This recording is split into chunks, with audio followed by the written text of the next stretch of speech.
Hey, what's up, guys? Ray Master Flex here. I just wanted to come on here real quick and do a video talking about um, just an amazing, incredible match between Adam Page and Bryan Danielson at AEW Winners Coming. Just a phenomenal match here.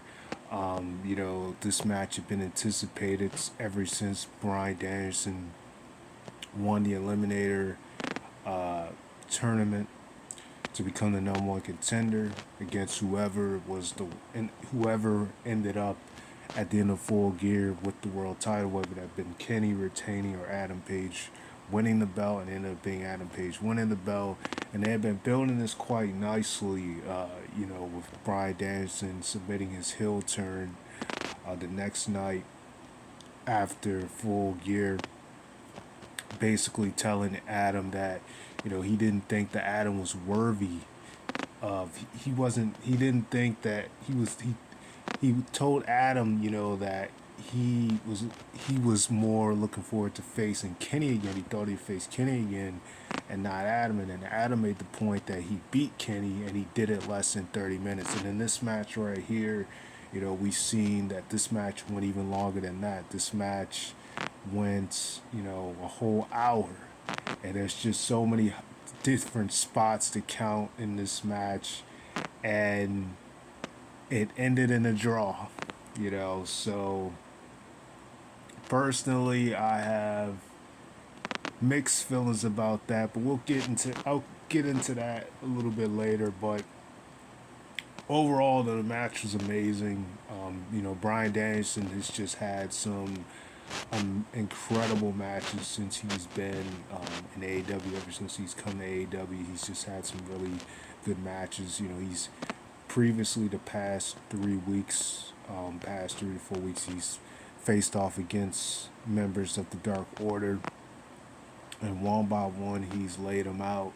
He told Adam Page he would do that up until he faced him, and that's exactly what he did. And we saw in this match, a lot of Bryan really trying to get in Adam's head here. Adam actually managed to hit about four buckshots, and it looked as though he was going to win when he landed the second one. When he landed the third one, and then he grabbed the rope. He was about to go for it. He hit it again, and then the timer goes out. So it was pretty crazy how the match ended, but overall, just the technician of Bryan constantly, you know, going on Adam, kicking constantly, delivering kicks, he had him in a triangle chokehold. He put him in a lapel lock, and um, Adam Adam almost faded out. He actually managed to get the ropes when he put him in the triangle chokehold, because that was the way he made Evil Uno pass out, by putting him in that chokehold. But he managed to actually grab the rope, Adam, when he put him in that chokehold. And probably the one of the biggest spots in this match was definitely, it looked like Bryan was gonna go for a backdrop on Adam from the top rope, and then Adam stood up and hit him with the buckshot, and that was just incredible. That was probably one of the best spots in the match. How he stood up from that, landed on his feet, and hit him with the buckshot out of nowhere. That was probably one of the best spots in this match. And you also had two different occasions. Adam tried to go for the moonsault. The first time he actually landed the moonsault on Bryan, and then the second time Bryan actually got out the way and he smashed it to the table. So it was a pretty brutal spot right there when he landed and hit the table. And Bryan actually kept smashing Adam's face into the turnbuckle, kept kicking it to the turnbuckle, and eventually made busted Adam open. Like I said, it was a lot of spots in this match to really say all of them to happen, but some of the ones that stick out is definitely those spots, and also the dead eye. Adam hit that in two occasions. The first time, of course, Bryan kicked out. The second, one of the occasions, he actually hit it on Bryan on the apron, and that was pretty. And it took him a long time to pick Bryan up and throw him back in the ring. So it was definitely you know, instant, an absolutely incredible match. A match that I kind of knew after I seen, how long it was going. I started to wonder, like, when is this match just going to end? I mean, it was good. It was, amazing. But the longer it went, I just really started to think, are we going to have a winner here? Because of how long it was going, I kind of had a feeling something was going to happen, even if no interference happened. I just kind of had a feeling something was going to happen with the finish. And then when they said that they only had 5 minutes, that's when I really knew. I was like, I'm not sure if this is going to have a proper finish. I think it's probably not going to have a finish because, anytime they are announcing the time limit left of a match, we've seen this time and time again with AEW. Most of the time when that happens, then it ends up going over that time and we don't have a decisive winner. That was exactly what happened here. Like I said, just so much that went down from the start of the match of Bryan really trying to get in Adam's head, constantly leaning up against the rope so Adam couldn't really get to him. You know, the chops towards each other. The kicks. The just at one point Adam hit a beautiful power. It was a power slam on Bryan. So, it was just a lot of different things that happened in this match. Uppercuts and chops by Bryan, you know, um, just amazing with a lot of the stuff that happened in this matchup right here. And an all time great matchup here. But, at the end of it, it turned out to be, we didn't have a decisive winner here. And, like I said, great matchup here. Um, I would say that in a storyline perspective, I guess I could see why they did this finish.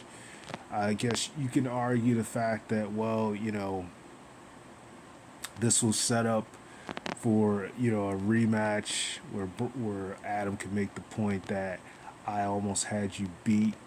Had I had a little bit more time, then I would have, you would have, that would have been it. Um, and because when he faced Kenny, it was pretty evenly matched.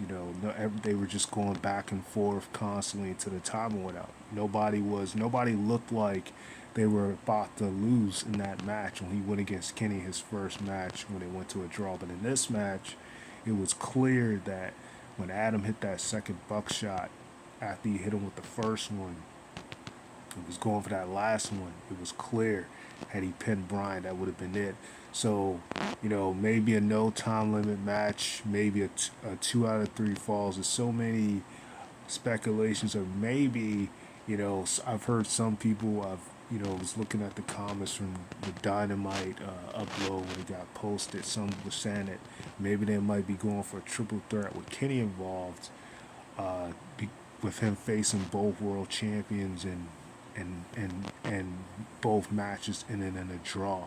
Maybe it would lead to a triple threat match, but I don't know about that just because we don't really know how long Kenny's going to be in his surgery with all the injuries he's had going on, the nagging injuries he's been dealing for months. I can't, who really knows how long he'll actually be getting surgery for those things. How long it's going to take him to come back. I'm sure he'll be gone for quite a while. And Revolution is in March. I mean, it seemed that, March in retrospect, right now it seems far away, but it'll be here before you know it's about 4 months. But it's different in that sense. You can kind of see what they're going for here. a rematch is inevitable. Whether it happens at Battle of the Belts, that remains to be seen. I've heard some people say that's probably the route they're going to go. But do I think that, having so there's a pro and con with this, right? So excellent match, phenomenal match, instant classic, anything you want to call it here. Uh, but I will say this: the match being an hour long for a winners coming Dynamite special like this, I do think that if they were gonna go at this route, I do personally think the match, as good as it was, as amazing as it was, that we could have still had a winner, specifically because here's the thing. So the pro is, you can make the argument that Adam had him beat. We don't know who would have won that match. But then the con is, this is Adam's first title defense. See, when Kenny faced Bryan and that went to a time limit draw, that was a non-title match. It was just fighting to see who was the best, pretty much. That's what Bryan did. But this match was for the title. And not only that, but it was Adam Page's first title defense. So that's the difference here. I know there's people looking at this in different ways, but this is kind of how I look at it. This is Adam's first title defense. And at this point, Bryan's been undefeated for quite some time. So I don't think it would have hurt Bryan to take a loss here, especially with how this match went. I don't think it would have done anything hurting Bryan. But I guess they just want to keep both of them protected here. But I don't think Bryan losing would have done anything to him in this type of matchup. It was just so good. I don't think it would have really hurted Bryan. Now, it definitely would have hurted Adam if he lost because it was his first title defense. And one thing we've known about AEW since it started is that they keep their world champions heavily protected. They really give lengthy reigns to the world champion. Can't say the same for the TNT title or even the tag titles for that matter. Well, tag titles, yeah, to a degree, but definitely the world title. They really protect that heavily. So it would look bad if they had Adam lose, but to have Bryan Danielson lose in a competitive match like this where it went this long, I don't think it would have been that bad. That's one thing. The other thing that I just feel like the match, because it was this long, it kind of took away from the rest of the show. If you were going to do a match this long, I just think it could have been done. I don't know. I don't know where else it could have been done because, Revolution's in March, Battle of the Belts in January. I think they could have cut it a little bit, but again, because they were aiming for this time limit draw thing, once they said they had 5 minutes left, I kind of knew what was going. I kind of figured what was going to happen, and you pretty much have, you have these situations where it's like 50-50 because those people are saying like, man, why they had to end it like that again? This is the second time in a row he's had a time limit draw. And overall, this year they've had quite a few draws. But they're like, man, this is the second time they've done a time limit draw of Bryan in a matter of 2 months because he had a time yeah, almost 3 months, like 2.5 months, because he had a time limit draw his first match with Kenny, and then he did it again with Adam. Like I said, so it's kind of funny here, because on one hand, it's like, man, you get it, you understand it, you're like, now this could lead into another match, which will have a definitive winner, and it's not going to be a time limit, it's going to be some type of stipulation. And then, the fact that Bryan played as the babyface in the match because Kenny played as the heel here, so you can make the argument that okay, in that match it was, you know, evenly matched. They were just going toe to toe. You couldn't really tell who was going to win, but in this match, it was clear that Adam looked like he was going to win. So there's distinction there, and you know, Bryan was playing his heel role effectively in this match. So you definitely can make those pointed arguments any way you want to slice it, you know. So it's gonna be interesting to see how, you know, what they do down the line. I know it definitely will be another match between these two, but I think that the only thing that I feel like kind of, you know, messed up this is just the fact that Bryan is that this was Adam's first title defense, you know. So I feel like in that sense he should have at least won, you know. And I don't think it would have hurt Bryan at all. I don't, you know. I just don't think that would have been the case, but we'll see what happens. And again, I do think the match definitely took away from the rest of the show because by being so long, you had the squash with Warlow and Matt Sardell. That was about maybe 2-3 minutes long, not that long. Then you had the Sheeta and Serenity match. It was a really good match, but again, you know, I just felt like by the time that match was over, it just really took away from the rest of the show.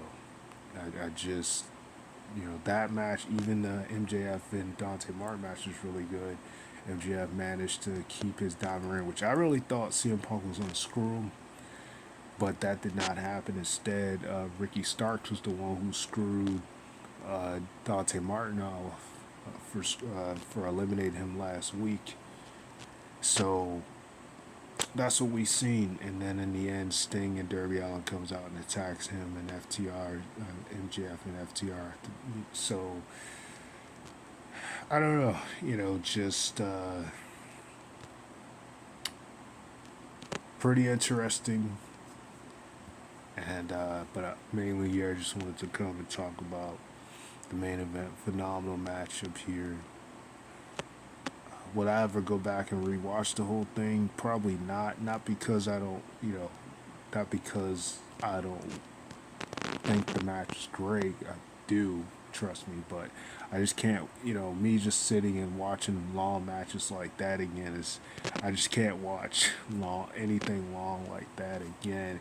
Even though it didn't even feel like it was, but you know, I would have to really, you know, really be sitting to watch a match that long again on my spare time. That's just me That's just my personal taste.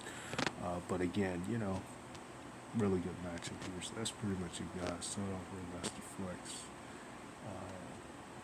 Like, comment, subscribe, and peace.